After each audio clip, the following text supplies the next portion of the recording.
Hello YouTube friends, Ben Ochart here. Thank you so much for tuning in. You're probably wondering what I'm going to be doing with this beast of a tank.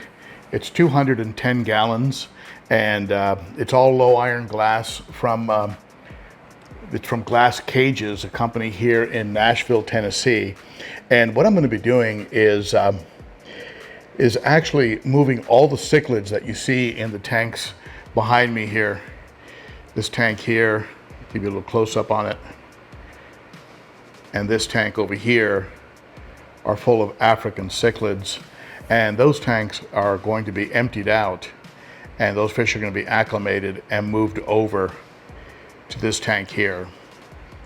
And so that's going to be done, of course, on a gradual basis once I get things really under control. And I'm going to start off by adding substrate to this. And of course, some of the substrate that's in those tanks is going to be brought into this tank because that'll bring with it a lot of beneficial bacteria. And of course, which is essential, right, for the converting of ammonia into nitrite and then nitrite into nitrate. So some of that beneficial bacteria, maybe even some of the filter media that's in those tanks is going to be brought over because those tanks will be emptied out after I transfer the fish to here. So I don't need any substrate or filtration of those tanks. It can all be transferred into here to help make a smoother transition for those fish. I do have a little bit of concern because one tank has an aragonite substrate bottom, the other one is just plain sand, so there may be some differences in your in your pH, your KH, things of that nature, so I don't want to shock the fish. So I'm going to start adding a little bit of aragonite to the all white sand tank that you see here on this side. I'm going to add some aragonite to that tank, and the aragonite I'll be adding is some of the Eco Complete product that I've shared with you in the past. That's this product here. This is an aragonite product, Eco Complete, made specifically for cichlid tanks. Has some white and black in it. I'm going to be adding some crushed coral. You see here, there's some boxes of crushed coral. I'll show them to you. That I picked up from Chewy for a really good price. That coral is going to help with adding calcium and magnesium to the aquarium. And I'm also going to add some of this, some of the jet black. This is Imaginarium. This is Imaginarium from, pick it up from Petco. I'm going to add a good number of bags of that. And what I'm going to end up with is a gray substrate that is very forgiving. And by that, what I mean is there can be detritus and it's not going to really show. I talked about this in the live stream for those of you that were there. This tank here is very unforgiving with its, it shows detritus instantly and constantly. Whereas this tank here doesn't really show waste and is much more forgiving. Even though it does, because it's black substrate, closer to black, it will show more than, let's say, the 90 gallon, which is more of a gray. And that's what I'm gonna try and achieve with this tank here. I'm gonna try and achieve a gray, more of a gray neutral substrate. Now, that's not the only point about the substrate. I'm also gonna try and achieve a 3-inch substrate so that that substrate can serve as a home for beneficial bacteria and the primary home for beneficial bacteria. So what does that mean? That means that my filters, the sump that's going to be on this, there's a Synergy, this is a Synergy shadow overflow system. You can see it here, Shadow V2. And that's going to go into the holes that are in the back of this tank that have been drilled and it's going to work as an overflow box. I have to get the plumbing down and figure out how to get it plumbed. Once I get the plumbing figured out, that overflow system will then go into a sump system that I'm either going to make from scratch, just sort of DIY it, or I also have an ESOP wet dry so that I can bring into play. So I'm going to have that system, and I'm going to have a canister, so I have some redundancy and backup, and then those two will be filtering this tank. So if I'm servicing the the sump, the canister can be running and creating circulation and filtration. When I'm servicing the canister, the sump is running.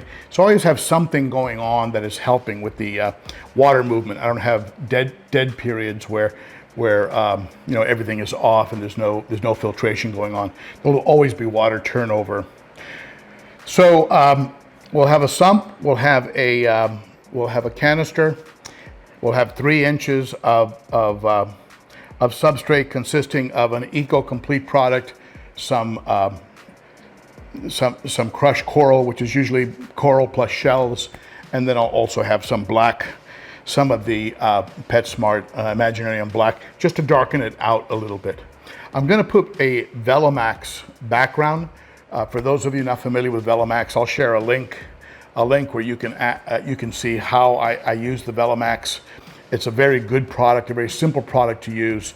You simply just peel it and apply it to the back, and it gives you a perfectly neutral black background. The 2 tanks that you see behind me, both of them have Velamax backgrounds.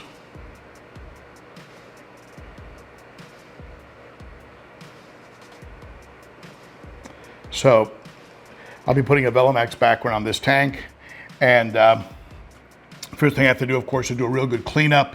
I'll be using non-chemical, just mostly water to clean this up. On the back, I'll be using water. Also, I'll use a razor blade if there's any any silicone that sometimes you can find in a brand new tank. You find a little bit of residual silicone, and so I'm going to be using that to razor blade to clean that up.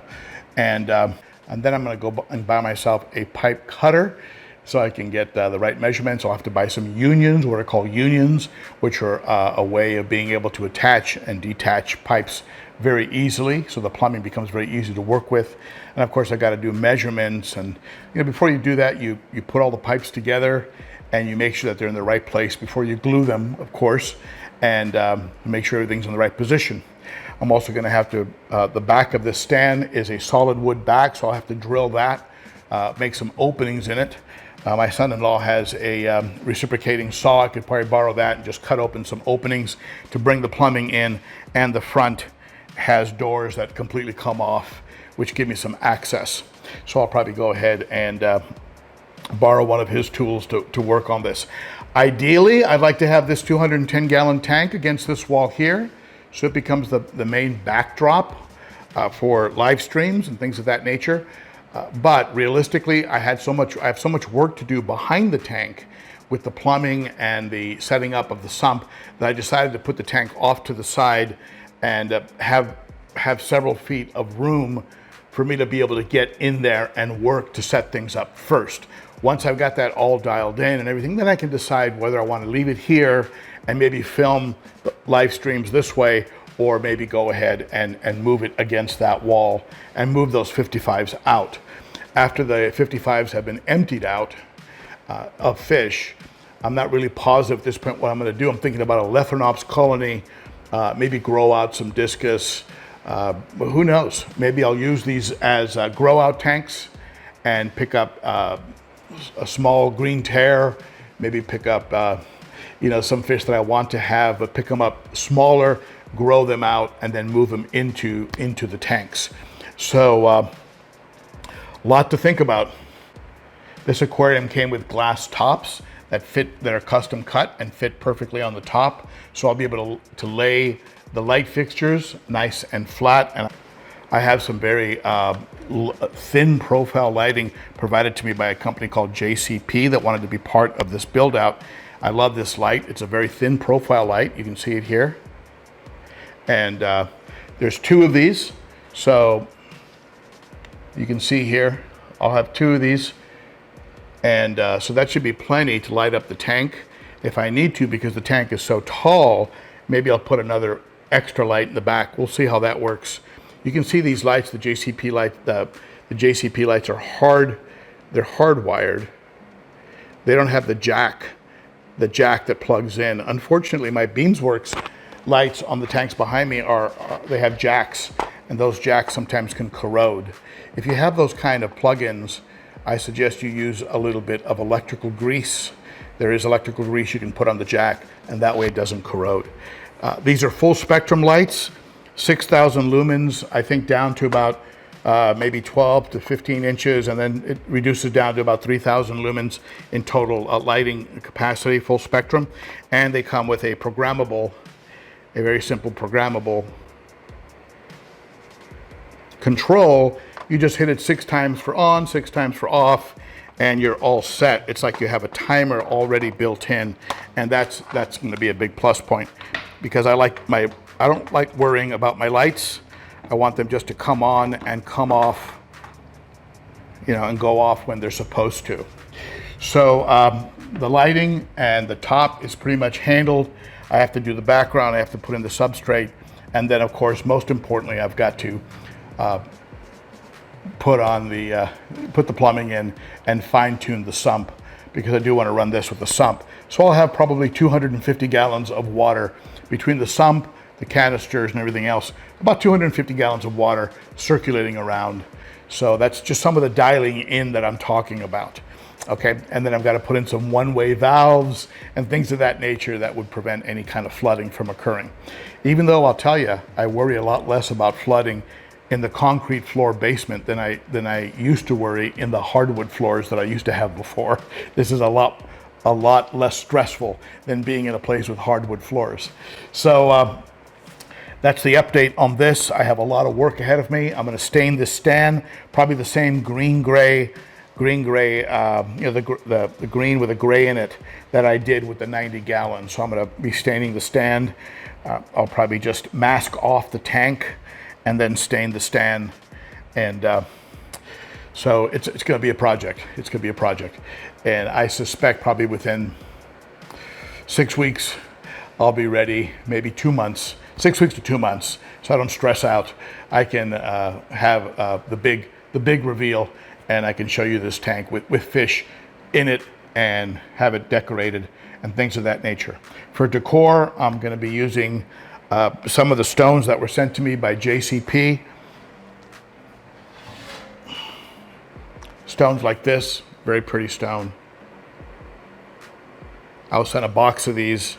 He also has, John over at JCP told me they also have some smooth rocks they can send me. I'm also, of course, going to be using some of those caves, the caves from my friends over at Underwater Galleries. I have some real big ones. I can use those as well. And I'll probably end up getting a bunch of plants from Elite Cichlids. And so I can have some green in there, some stuff that's flowing around, and also give the fish a place where they can hide if they need to hide, things of that nature. As you know, cichlids like to chase each other from time to time. I'm hoping that in a tank this big and as heavily stocked as I want to have it. I mean, I have a lot of fish. You can see in the tanks behind me, there's a fair number of fish. And what I want to do is I want to add even more fish. A sand diver. I want to add a sand diver to the group. I want to add replace the eye biter, and I want to add a possibly a fusco. So there's other fish that I want to add, and so I want to end up with a very well-stocked aquarium that will be able to spread out the aggression. Of course, that's going to require a lot of water turnover, a lot of water movement, so that those fish are living in pristine conditions, since that's exactly what I want. This tank is pretty unique with this white frame. This was a special order tank at Glass Cages, and I guess the order either never was completed or the person, I don't know what happened, but they ended up having this tank since December 20, so it's a 2-year-old. It was made 2 years ago, and for whatever reason it wasn't picked up. I love this white frame, very different from what you would normally see. And then of course nothing on the edges. It is and then a bottom white frame that goes all the way around. The bottom of the tank is braced. There's about a 1 inch, 1.25 inch glass bracing at the bottom, and then at the top you have glass bracing here, here, here, and here. So you have 4 glass bracing, 4 sets of glass bracing, and I'm not sure if you'd call that a Euro brace, but they're going across this way. And then I've got the glass sheets that are going to go into place that fit each one, and those are provided to me by Glass Cages. All right, so that's it for now. That's the update, and any ideas, advice that you might have, if you have any experience with the shadow system, that the Synergy, this Synergy overflow system, if you have any experience with this type of an overflow box, or if you can point me in the direction of videos or people who have used this type of overflow that could possibly be a source of information for me, please be sure and comment below, because I am in intense study mode to try and ensure that I get the best possible dialed in, tuned in setup for that particular overflow box. I decided to go with an overflow box that was drilled only because I just heard a couple horror stories about the hang-on back overflow boxes, and I decided, okay, go big or go home. We're going to 210 gallons. Let's go ahead and do it all right. So let's go ahead and bulkhead the overflow box. All right? So if you haven't done so already, be sure to hit that sub button, the bell for notifications, the thumbs up if you like the video, and let YouTube know that something good is going on here. And that'll help the channel to continue to grow and get up over that 40,000 number that we've been working towards. And I'll see you on Saturday for the Cichlids and Coffee live stream. We'll be doing ongoing updates about this project, and of course, everything else going on with all the other fish, including that beautiful blue Ochart I just got, and a Severum that I haven't shown anybody. And we'll call that the secret fish. I'll talk about that Severum later. All right? Thank you for tuning in. Hope to see you again. Bye-bye.